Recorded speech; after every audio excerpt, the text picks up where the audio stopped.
충주 목행교회 우리 성도님들 안녕하십니까? 네. 이미 저는 2주 전에 성도님들을 만나 뵙기 때문에 훨씬 더 편안한 마음으로 이 단에 썼습니다. 저를 만나니까 반가우신가요? 대답을 제가 강요했는데 대답을 너무 잘해주셔가지고 너무 감사합니다.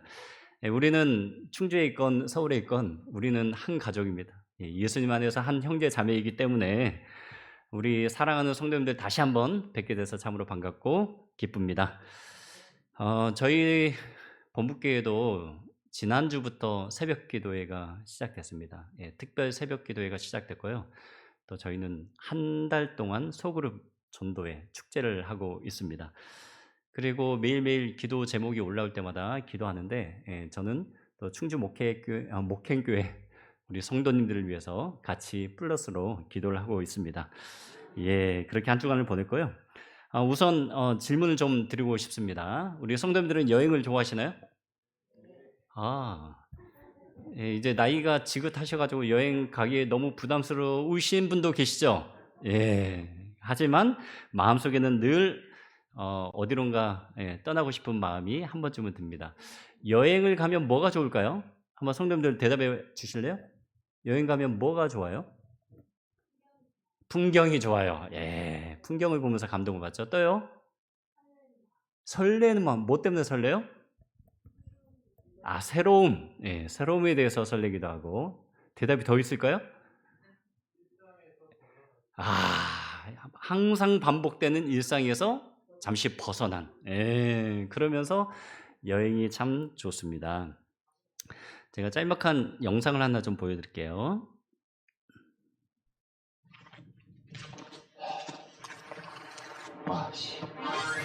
편파삽니다. 여러분, 저는 지금 다시 힘을 내서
성도님들 대답하셨는데 여기에 나오는 주인공 기안 84가 나오는데 정말 쉼없이 인생을 달려온 친구입니다.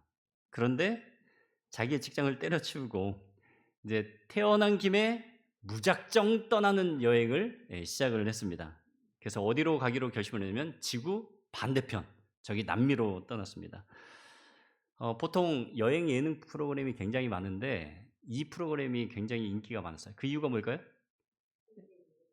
세계 일주 하는 여행 프로그램 많은데 보통 거는 다 각본에 의해서 짜진 각본에 의해서 진행됐지만 이거는 리얼 프로그램입니다. 현장에서 만나서 막 좌충우돌하는 그런 경험이 그런 예능 프로그램이기 때문에 국민들의 사랑을 많이 받았습니다. 태어난 김에 세계 일주가 아니고 우리 성도님들은 어떤 준비가 되셨나요? 성도님들 태어난 김에 어디까지 가실까요? 하늘까지 꼭 가셔야 합니다. 아시겠죠? 우리는 이 지구상에 태어났죠. 누가 좀 속 시원하게 나에 대해서 좀 이야기를 해주면 좋을 것 같은데 모르는 거 투성입니다. 인생을 살아가면서 혹시 이런 질문 해보셨나요? 나는 과연 누구일까? 나는 어디에서 또 어디로 가고 있지? 내가 이 세상에 존재하는 이유가 뭘까? 왜 하필 이렇게 힘든 세상에 내가 태어났을까? 왜 내 인생을 이렇게 불행하지? 과연 이 세상에 행복이란 게 존재할까? 이 세상을 만드신 분은 누구일까? 예, 나의 마지막 종착지는 어디일까? 예, 이런 인생의 다양한 그런 질문들을 저희가 하고 싶을 때가 있습니다. 그래서 오늘 말씀드리는 이번 주의 전도의 총 주제가 뭐라고요? 태어난 김에 하늘까지. 예. 이 질문에 대한 대답을 꼭 찾게 되시길 바랍니다. 인생은 결코 계획된 대로 되지 않습니다. 수많은 시행착오와 변수가 존재하죠. 누가 또 이렇게 살아라 저렇게 살아라 알려주지도 않아요.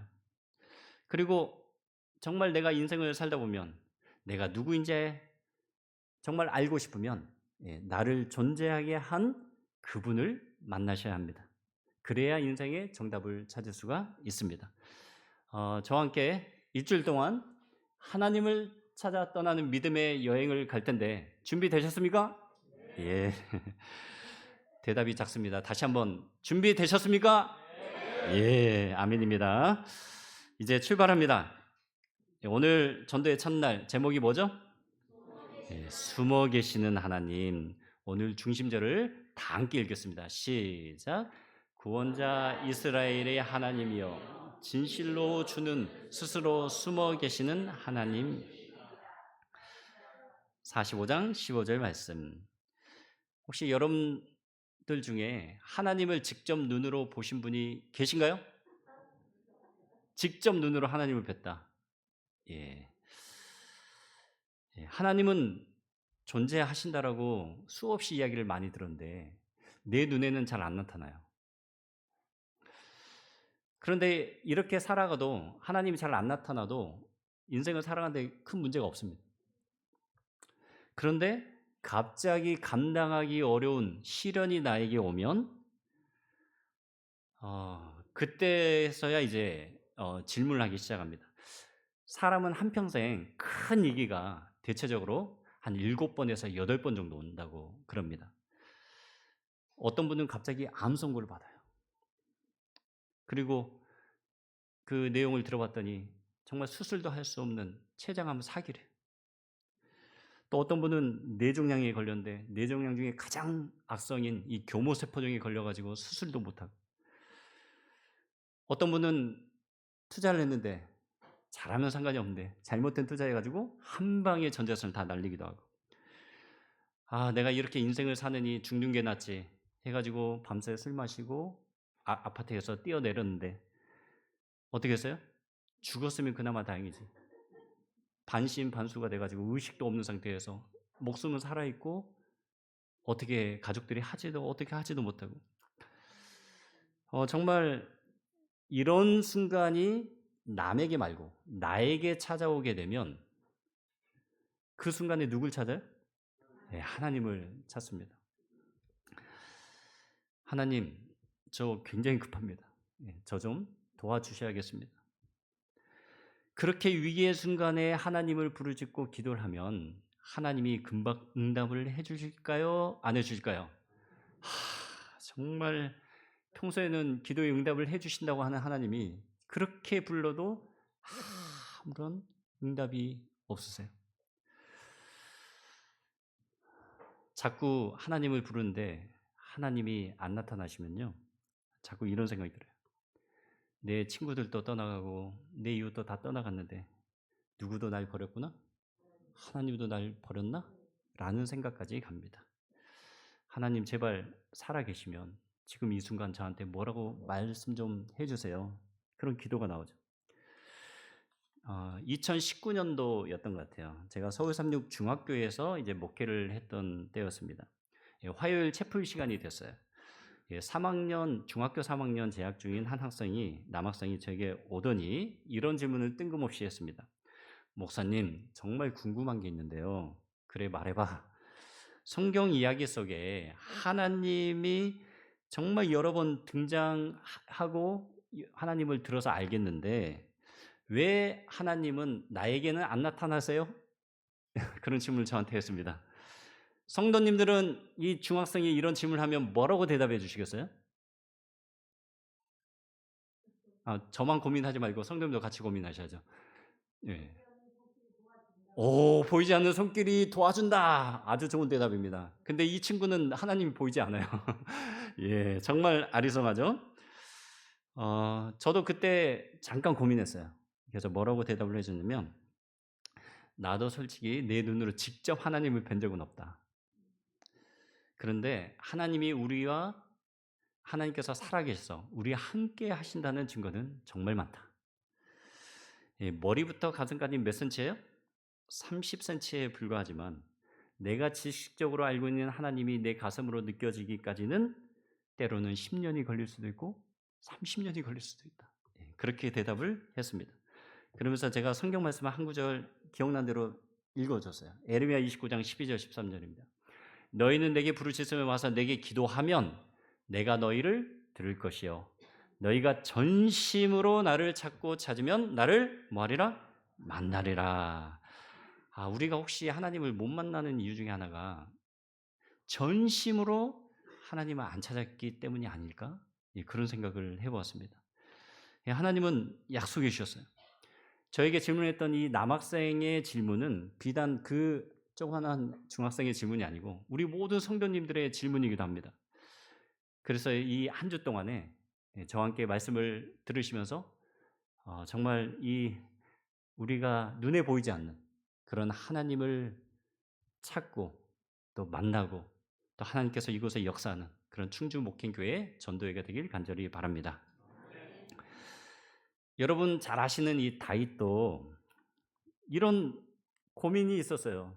시편 1절에 보면 여호와여 어찌하여 멀리 서시며 어찌하여 환난 때에 뭐 하시나이까? 숨으시나이까? 예. 정말 응답도 잘해주시고 하나님 다 살아계신 거 아는데 왜 정말 필요할 때는 어디가 계십니까? 그런 질문을 하고 있어요. 지금 이 시편을 기록한 그 배경이 있어요. 예, 지금 누구한테 쫓기고 있어요? 사울 왕에게. 다윗이 뭐 잘못한 게 있어요? 뭐가 그렇게 잘못을 많이 했어요? 예, 정말 사울 왕에게 최선을 다했어요. 그의 부하로서. 그런데 인기가 점점 막 높아지니까 사울은 천천히요, 다윗은 마음만이라. 꼭 이야기를 안 했으면 좋겠는데 꼭 그런 이야기를 해가지고 다윗이 공경에 처합니다. 그래서 이제 쫓겨다녀요. 그러면서 또 계속 기도합니다. 시편 13편 1절 2절에도 계속 기도해요. 광야에서 기도해요. 여호와여 어느 때까지니까 나를 영영히 잊으시나이까 주의 얼굴을 나에게서 언제까지 숨기시겠나이까 나의 영혼이 번민하고 종일토록 마음에 근심하기를 어느 때까지 하오며 내 원수가 나를 치며 자랑하기를 어느 때까지 하리까. 예, 얼굴을 나에게서 언제까지 숨기겠냐는 이 말은 정작 필요할 때는 하나님이 도와주셔요? 안 도와주셔요? 안 도와주신다는 겁니다. 하나님은 살아계신다고 하는데 안 도와주세요. 정말 이 다윗도 정말 광야에서 도망 다니면서 이런 기도를 했는데 우리 충주 목회교회 성도님들은 이런 기도하는 게 정상일까요? 아닐까요? 너무나 당연한 기도 제목입니다. 우리는 인생이 정말 구름 한 점 없는 그런 파란 하늘만 있기를 바라요. 근데 인생은 그렇지 않습니다. 예기치 않는 일들이 터지고 때로는 눈물의 골짜기를 걸어가야 하고 하나님은 정말 필요할 때 보이지 않는 그 순간에 그런 경험들을 하게 될 겁니다. 다시 한번 읽어보실까요? 이사야가 이야기했던 45장 15절 시작. 구원자 이스라엘의 하나님이여 진실로 주는 스스로 숨어 계시는 하나님이시니라. 선지자도 이런 말을 했어요. 왜 하나님을 스스로 숨어 있는 하나님이라고 표현을 했을까요? 근데 이사야 45장의 배경을 저희가 이해하면 좀 쉽습니다. 이스라엘이 굉장한 위험을 당했어요. 네, 이웃 나라를 포로로 끌려가게 생겼습니다. 우리도 일제 강점기나 6.25 사변이나 이게 남의 나라에 의해서 이 침략을 받은 그 경험이 있잖아요. 이 자유가 없는 곳에서 제가 어르신들한테 이야기를 많이 듣거든요. 얼마나 고생하면서 사는지 이야기를 많이 들어요. 근데 그렇게 나라가 팔려가게 생겼는데 정말 하나님의 도우심이 필요한데 하나님이 지금 어디 계신다고요? 예, 숨어 계신다고 지금 고백을 하는 겁니다. 그 이사야 45장 14절 그 전에 보시면요. 하나님 말씀하세요. 여호와께서 말씀하시되 예굽의 수고한 것과 구스의 무역한 것과 스바의 장대한 적석들이 다 내게로 돌아와서 내게 속할 것이요 그들이 너를 따를 것이라. 사슬이 매어 건너와서 내게 굴복하고 간구하기를 하나님이 과연 내게 계시고 그 외에는 다른 하나님이 없다 하리라. 여기 성경 말씀에 나와 있는 구스는 어느 나라일까요? 이디오피아. 감사합니다. 아시는 분이 계시군요. 그리고 스바는 어느 나라일까요? 남아라비아. 예. 그래서 이 애굽, 구스, 스바 이런 나라들은 남쪽의 강대국들이었어요.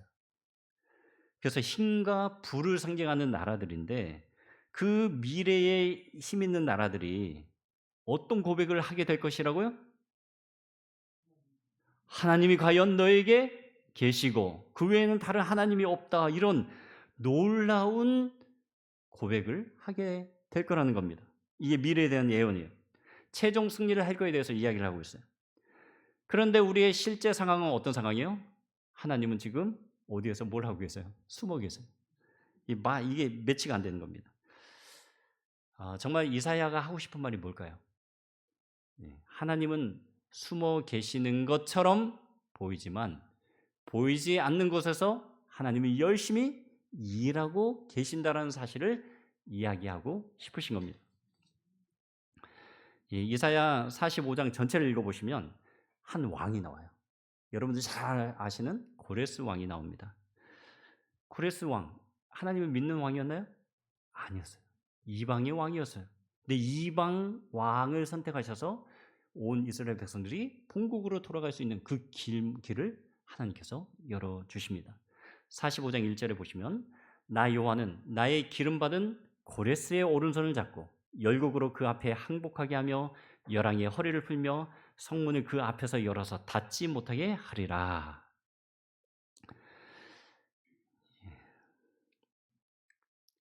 그 다음 있는 말씀 읽겠습니다. 내가 의로 그를 일으킨지라 그의 모든 길을 곧게 하리니 그가 나의 성읍을 건축할 것이며 나의 사로잡힌 자들을 값이나 갚음 없이 놓으리라. 만군의 여호와의 말이니라. 여기 중요한 단어가 나옵니다. 갚음 없이 놓아주겠다. 이 말은 어떠한 이스라엘 백성들이 보상이나 또 대가를 받지 않고 그런 일이 생기게 될 것이다라는 예언입니다. 값없이 한다는 것은 하나님의 은혜입니다. 정말 여기에서 하나님이 뭘 강조하고 싶으신지, 하나님은 믿는 사람들만의 하나님이 아니세요. 믿지 않는 이방인들의 또 왕의 고레스 왕을 선택하셔서 정말 이 자신이 정말 능력 있는 하나님이심을 드러내겠다라고 이사야 선지자를 통해서 선포하고 계십니다. 그래서 우리가 속으면 안 돼요. 숨어 계시는 것처럼 보이지만 하나님은 어떤 하나님이세요? 일하고 계시는 하나님이심을 믿음의 눈으로 보시게 되길 간절히 바랍니다. 예수님도 이런 하나님을 경험했어요. 숨어 계시는 하나님. 예수님께서 십자가에 달려 돌아가실 때 십자가 위에서 정말 마지막으로 몇 마디를 하셨어요? 7마디를 하고 돌아가셨어요. 그 7마디를 유시간 말로 사자성어로 하면 뭐라고 하죠? 가상칠언이라고 합니다. 이 7마디 무슨 말을 하셨는지 화면에 보시면 쫙 나와 있어요. 뭐 엘리 엘리 라바 사박다니부터 쭉 눈으로 보시면 되겠고요. 마지막에 다 이루었다까지 7마디를 하셨습니다. 그런데 참 재미있는 사실은 우리의 모범 되시는 예수님도 숨어 계시는 하나님을 경험하셨다는 겁니다. 마태복음 27장 46절에 제9시쯤에 예수께서 크게 소리질러 가라사대 엘리 엘리 라마 사박다니 하시니 이는 곧 나의 하나님 어찌하여 나를 버리셨나이까. 예수님조차도 이 십자가에 달려 돌아가실 때 극심한 고통을 느끼셨어요. 누구보다도 하나님의 도움이 간절히 필요한 순간이었어요. 그 순간에 도대체 하나님은 그 시각에 어디에 계셔서 뭘 하고 계셨나요? 예수님은 웬만해서는 하나님한테 도움을 잘 요청하지 않아요. 그런데 너무너무 괴로운 나머지 하나님께 도움을 구하는 그 순간에, 그 고통스러운 순간에 하나님은 어디에서 무엇을 하셨나요? 정말 이 영감의 글은 저희에게 탁월한 내용을 설명해 주는 것 같습니다. 시대우서망 753페이지에 그 짙은 어두움으로 인하여 하나님의 임재가 가리워졌다. 그분은 어두움으로 장막을 만드시고 그분의 영광을 인간의 눈으로부터 감추셨다. 하나님과 그의 거룩한 천사들은 십자가 곁에 계셨다. 아버지께서는 아들과 함께 계셨으나 그분의 임재는 어떻게 됐어요? 나타나지 않았다. 그리스도께서 그 무서운 시간에 아버지의 임재하심에서 오는 위로를 받지 못했다. 그분은 홀로 포도즙 틀을 밟으셨으며 백성 가운데 그분과 함께한 사람은 하나도 없었다. 참으로 이해하기 힘든 장면이에요. 하나님께서는 함께 하셨다는데 하나님의 임재는 나타나 있지 않고 하늘로부터 어떠한 위로도 받지 못하는 이 장면을 한번 상상해 보십시오. 예수님도 그렇게 하나님을 좋아하시고 정말 평안과 사랑을 많이 받으셨지만 이 순간만큼은 하늘로부터 버림을 받은 그런 이해하기 없는 그런 감정이 교차하는 순간이었어요. 제가 질문 드릴게요. 예수님은 실제로 버림을 받으셨을까요? 받지 않으셨을까요? 예, 실제로 받으신 게 아닙니다. 요한복음 16장 32절에 보라 너희가 다 각각 제 곳으로 흩어지고 나를 혼자 둘 때가 오나니 벌써 왔도다. 그러나 내가 혼자 있는 것이 아니라 아버지께서 나와 함께 계시느니라. 예수님은 십자가 전에도 이런 확신을 가지셨어요. 아버지는 나와 함께 하시는 분이야. 그런데 십자가 위에서 하나님을 찾았을 때는 음성이 들리지 않았어요.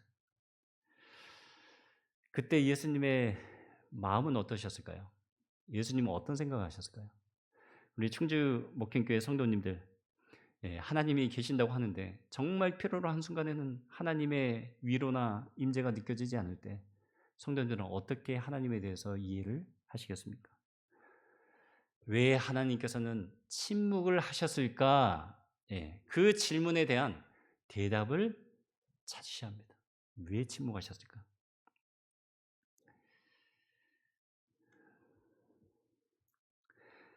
어느 날 예,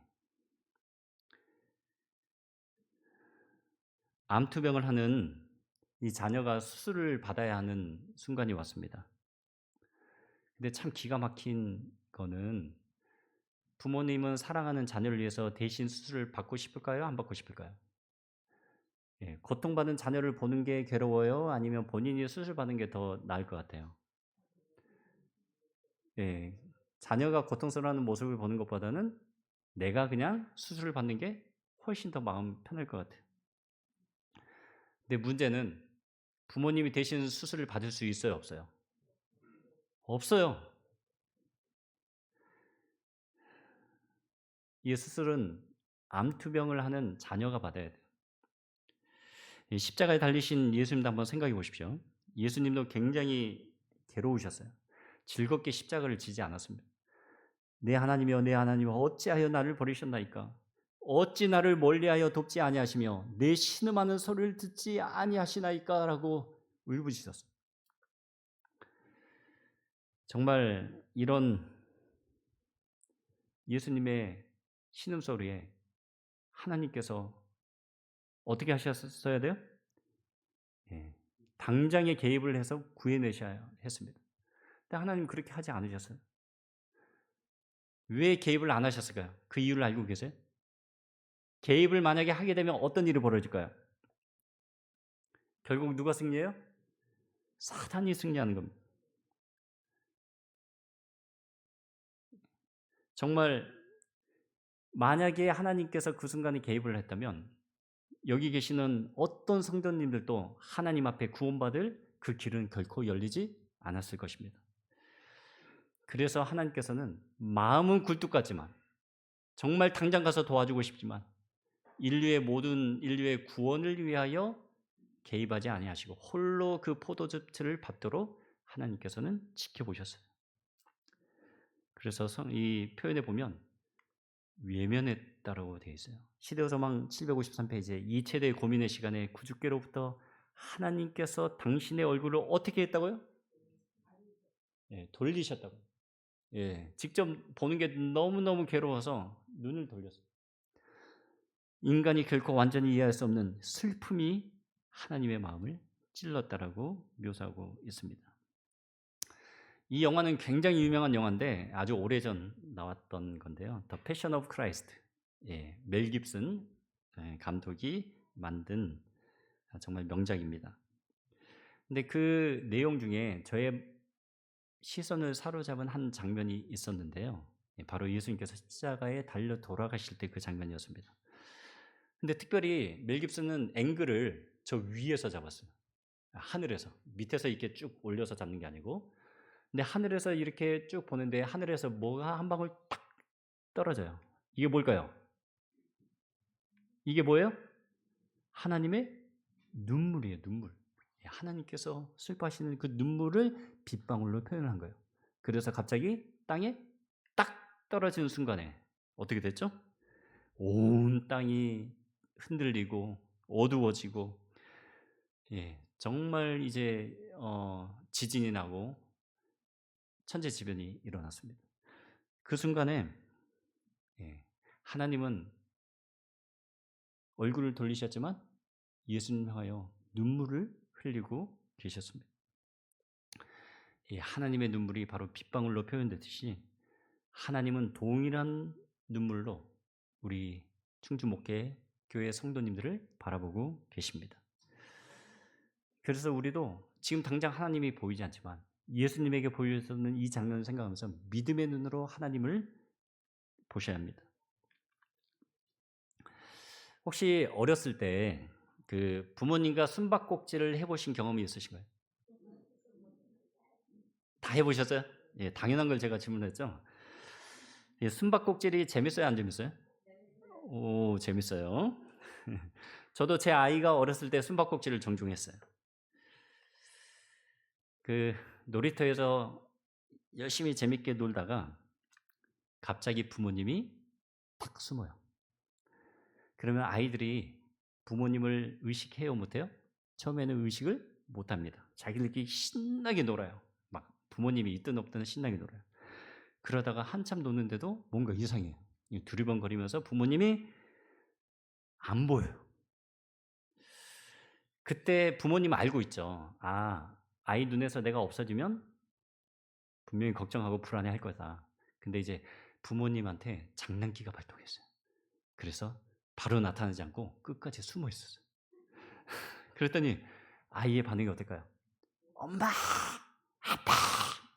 크게 외친데도 부모님이 안 나타나요. 보통 이때쯤 되면 까꿍 하면서 부모님이 나타나는데 안 나타나요. 그러다가 정말 울기 일보 직전 나타나면 아이는 반응이 어떨까요? 부모님에게서 뭘 쏟아내? 눈물 흘리면서 아빠, 엄마 하면서 막 끌어안습니다. 그 부모님에게는 두 가지 마음이 들어요. 첫 번째는 굉장히 미안한 마음이 들어요. 내가 너무 장난을 많이 쳤네. 두 번째는 마음속에 진한 감동과 뿌듯함이 있습니다. 역시 이 아이는 누가 없으면 안 돼요? 내가 없으면 안 되지. 하면서 뿌듯해합니다. 우리 하늘 아버지도 우리 성도님들과 대화를 할 때 이렇게 대화를 하세요. 그분은 평소에도 늘 우리를 돌보시고 지켜보시는 돌보시는 분이세요. 그런데 우리 눈에는 잘 안 보여요. 왜 안 보일까요? 노는데 정신 팔려서. 하나님 찾지도 않아요. 그런데 꼭 내가 외롭고 고독하고 힘들 때가 오면 그때 이제 하나님을 찾아요. 정말 이제 다급해졌어요. 하나님 어디 계세요? 그런데 하나님은 나타나지 않으십니다. 그렇게 전심으로 나를 찾다가 결국은 누굴 만나게 돼요? 하나님을 만나면 그제서야 하나님이 살아계시고 역사하고 계시는구나 라는 고백을 하게 되는 겁니다. 정말 이 숨바꼭질 놀이는 참 고통도 있지만 이 기쁨이 배가 되는 그런 놀이입니다. 그래서 이 숨바꼭질을 하는 이 부모님의 마음으로 하나님께서 우리를 보고 계신다는 사실을 꼭 이해하셨으면 좋겠습니다. 사도행전 17장 27절에 이런 말씀이 있어요. 하나님 잘 안 보입니다. 이는 사람으로 어떻게 하라고요? 하나님을 혹 더듬어 찾아 발견케 하려 하시면, 숨바꼭질하고 똑같죠? 그냥 처음부터 안 보여주세요. 더듬어 찾아 발견해야 그때서야 나타나세요. 그는 우리 각 사람을 위해서 멀리 계세요? 멀리 떠나 계시지 아니한다라고 사도 바울은 간증을 하고 있습니다. 그래서 우리는 전심전력으로 정말 힘을 다해서 하나님을 찾으시는 노력을 하셔야 합니다. 하나님의 영광을 보고 그분을 찾는 자에게 하나님은 자신을 나타내 보이겠다고 하셨어요. 제가 좋아하는 찬미가 있습니다. 386장인데 제목도 이 눈에 아무 증거 아니 보여도, 가사만 이렇게 보셔도 굉장히 은혜로운 찬양이에요. 눈에 아무 증거도 안 보여도 믿음을 가지고 늘 걸으고, 이 귀에 아무 소리 안 들려도 하나님의 약속에 서리라. 걸어가세 믿음 위에 서서, 나가세 의심 버리고, 걸어가세 믿음 위에 서서 눈과 귀에 아무런 증거가 없어도 나는 가겠다. 이 믿음의 눈을 가지고 하나님 앞에 전진하겠다라는 찬양 가사입니다. 성도님들이 보통 평범하게 사실 때는 하나님을 잘 못 느낄 때가 많아요. 그런데 잠깐 단기 선교든 좀 장기 선교든 해외로 본인의 돈을 투자하고 또 여러 가지 보따리를 싸고 선교 현장에 가면 하나님의 역사가 굉장히 많이 일어나요. 그 이유가 뭔지 아세요? 왜 한국에서는 이런 일들이 잘 안 일어나고 꼭 현장에 가면 막 이런 일이 일어날까요? 그 이유가 뭘까요? 맞습니다. 여기는 하나님을 전심으로 의지하지 않아요. 찾지 않습니다. 그러니까 하나님이 안 나타나요. 하지만 하나님을 전심으로 해가면 할 수 있는 게 없어요. 언어도 안 통하죠. 뭐 가진 것도 없죠. 말도 안 통하고 그냥 할 수 있는 게 많지 않아요. 모여서 기도만 해요. 또 누굴 만날지도 몰라요. 어떻게 말이 안 통하는데 뭘 하나님을 증거를 해요? 어떤 방법으로? 그런데 신기합니다. 그렇게 기도하고 하나님을 찾으면서 그렇게 만나면요, 언어가 안 통하는데 잘 통해요. 그리고 하나님께서 그 순간순간에 임재하세요. 정말 우리 눈에는 아무런 응답이 없다라고 생각하기 쉽지만, 하나님은 숨어 계시는 하나님처럼 보이지만 아무것도 안 하시는 하나님이 아니고, 정말 여러분들을 위해서, 주님의 자녀를 위해서 정말 열심히 일하고 역사하고 계심을 믿게 되시길 간절히 바랍니다.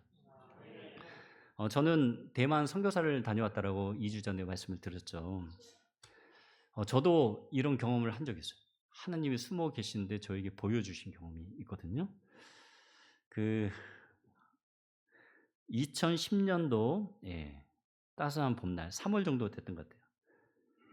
제가 살았던 그 집 아파트였어요. 그 앞에 베란다가 있었는데 갑자기 2마리의 새가 찾아왔어요. 제 아내는 이 꽃과 식물을 너무너무 좋아해요. 그래서 베란다에 완전히 이 꽃들로 가득 채워놨습니다. 근데 놀라운 것은 새들이 베란다에 와서 둥지를 짓기 시작하는 거예요. 저는 숲속에서 둥지를 짓고 그걸 관찰한 적은 있었지만, 우리가 살아가는 이 베란다 문만 열면 바로 손으로 닿을 수 있는 이 베란다에 둥지를 짓는 건 처음이었어요. 이렇게 둥지를 졌습니다. 제가 배워서 아는데 새들은 자신의 신변의 위협을 받으면 결코 둥지를 짓지 않습니다. 그만큼 저희가 편했나요?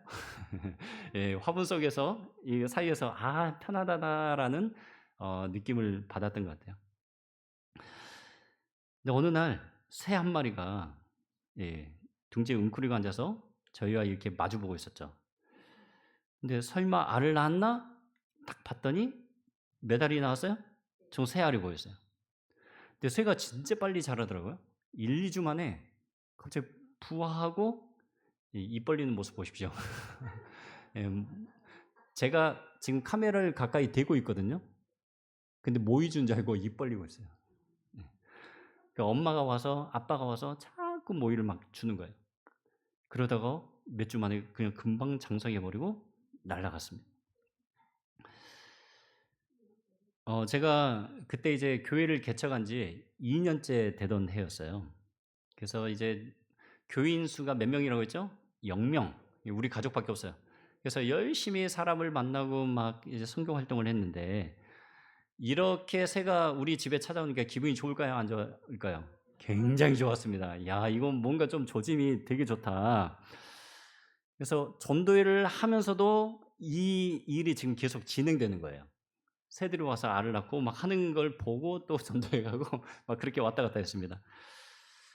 그리고 또 입을 짝짝 벌릴 때 엄마 아빠가 진짜 이렇게 열심히 부지런히 주거든요. 아 교훈을 얻었어요. '아 저렇게 모이를 준대도 열심히 저렇게 모이를 주는구나. 우리도 대만의 구도자들 만날 때 어떻게 해야겠다? 열심히 먹여야겠다.' 예 그런 생각을 했습니다. 예 또 시간이 지나자 4 마리가 날아가고 또 3 마리 날아가고 4 마리가 또 났어요. 참 사진기를 갖다 대도 엄마 새는 절대 도망가지 않습니다. 예 모이를 딱 물고 있는 상태에서 저를 뚜렷이 보고 있어요. 예. 새끼를 지키려고. 도망가지 않아요. 계속 또 4 마리가 이렇게 자라나면서 예 또 입을 벌리고 예 이렇게 갔습니다. 근데 저는 이제 이 순간까지도 잘 깨닫지 못했어요. 저희가 이제 그때 5월 달에 전도회를 했었을 때 어 정말 이 도교 신자들 중에 한 5 명이 5월 달에 전도회 때 침례를 받았거든요. 그다음에 7 월, 6월 정도 됐을 때 갑자기 제가 이제 새벽 기도회를 하나님 앞에 서원하고 했었는데 예 불교 신자였던 한 여성분이 갑자기 교회 안에 찾아와 가지고 막 자기의 고민과 상담을 하면서 새벽 기도하면서 말씀을 쭉 읽다가 예 하나님을 깨닫고 또 침례를 받는 일이 있었습니다. 이 순간까지는 제가 뭘 잘 몰랐어요. 그런데 10월 전도회 한국연합회에서 여성 전도협회를 통해서 예 전도회를 했는데 마지막 날 한 분이 결심을 하셨습니다.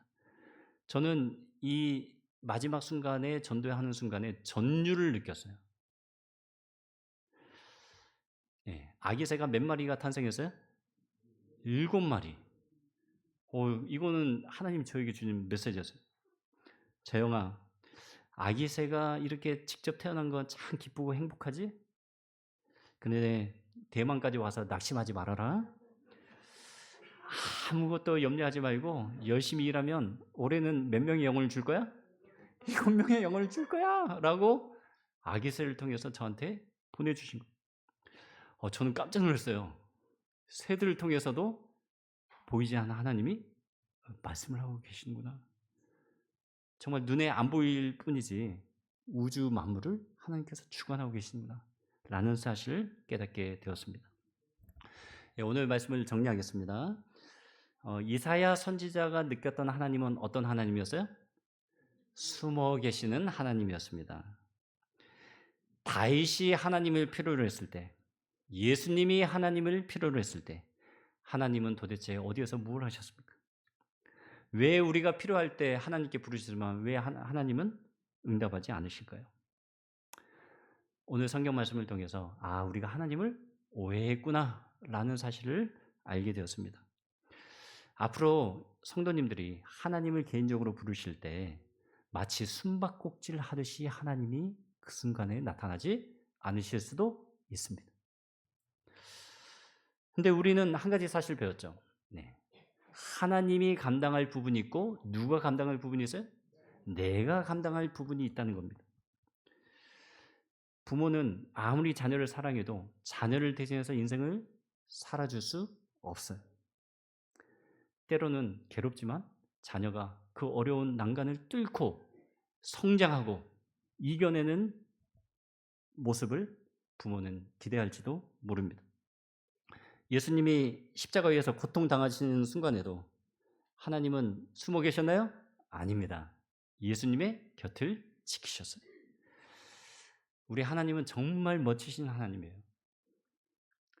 근데 우리의 시야가 너무 좁고 그런 하나님의 마음을 몰라준다면 하나님도 마음이 답답하시겠죠.